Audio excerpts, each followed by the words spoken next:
Hello hi नमस्ते सर्वांना। सुट्टीचा दिवस म्हटलं की ही नखरी चालूच असतात बघा। सकाळी आम्ही माझा मोठा मुलगा आणि मी मिस्टर त्यांना आम्ही चहा चपाती खाली होती। लहान मुलग्याचं आवरायचं होतं, चपाती बनवत होते। त्याला म्हटलं धरे तुला पण चहा चपाती देतो, तर मला बोलला नको मम्मी मला काहीतरी नवीन बनवून दे तरच मी खाते, नाही तर ढोकळा बनवून दे। मग आता म्हटलं ढोकळा तर बनवणार आहे परंतु दुपारी बनवणार आहे म्हटलं दादा आल्यानंतर। मग म्हटलं त्याच चपातीचं मला काहीतरी वेगळं बनवून दे। मग घेतला बघा चपातीचा उंडा असा गरा गरा गरा गरा लाटला, त्याच्यावरती 1 चमचा तूप घातलं, तूप चांगलं मिक्स केलं, त्याच्यावर चटणी आणि मीठ टाकलं, थोडं कोथिंबीर टाकलं।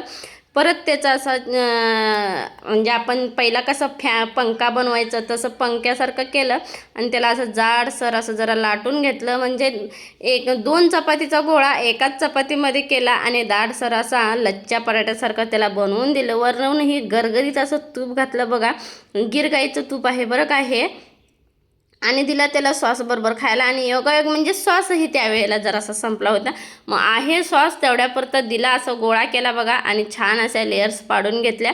चला तर मग व्हिडिओ आवडला तर चॅनलला लाईक शेअर सबस्क्राईब नक्की करा।